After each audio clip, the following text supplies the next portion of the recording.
it's time to get into some Houston Rockets rumors. Big changes coming, Harris? Well, not so much. I think we're only going to give this one a couple heads, 2 heads precisely on this one. This one's coming from Daryl Morey, the Rockets GM. They want to bring this entire group back, which isn't crazy surprising, seeing as they won the West, had the best record in the NBA, and the only reason they really lost the Western Conference Finals was because Chris Paul's hamstring just has never been right. And I think, Daryl Morey said it best. We won a lot of games this year. I mean, they had the best record in basketball. There's no real reason to change things. And I wonder also with the Rockets, we've heard a lot of rumors about them maybe picking up LeBron James to put together a super team. But if you're the Rockets, do you want LeBron James with the fact that you can keep the amazing amount of depth that you have on this team? You won so many games with this unit. They played so well all season long. Do you want to bring in LeBron to completely change that dynamic?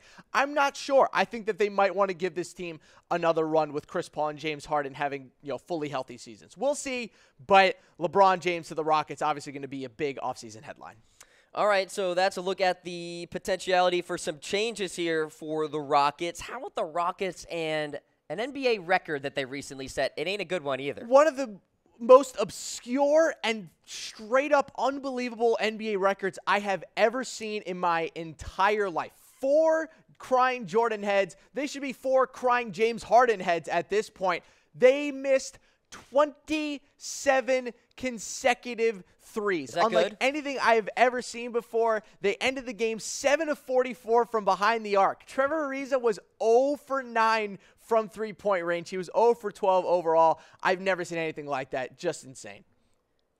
You think about this team and you think about how precise they are with their shooting, and you see a stat like this, and it makes you wonder, obviously, about Chris Paul, but from a momentum standpoint, from carrying some sort of positivity into next season, I don't know if you can if you look at that stat line and you look at that record. So there you go.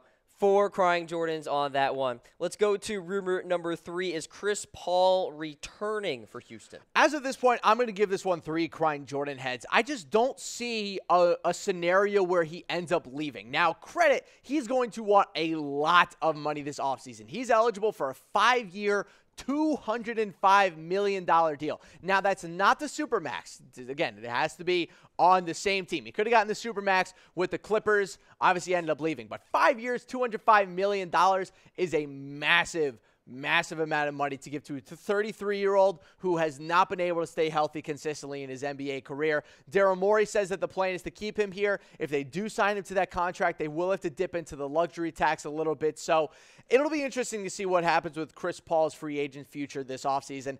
Again, I think he's going to end up back with the Houston Rockets, but if the Rockets decide that they don't want to try to fit him in the cap and want to, kind of move on with him, I wonder where Chris Paul is going to go. There are not a lot of teams out there with the amount of money that he's going to want to get paid who can give it to a 33-year-old point guard who, frankly, has a lot of injury issues to deal with. You got to wonder if the LeBron James sweepstakes has an effect on Paul's decision. It will always have an effect on Chris Paul's decision because they're best buddies. #BananaBoat. Super friends. Go.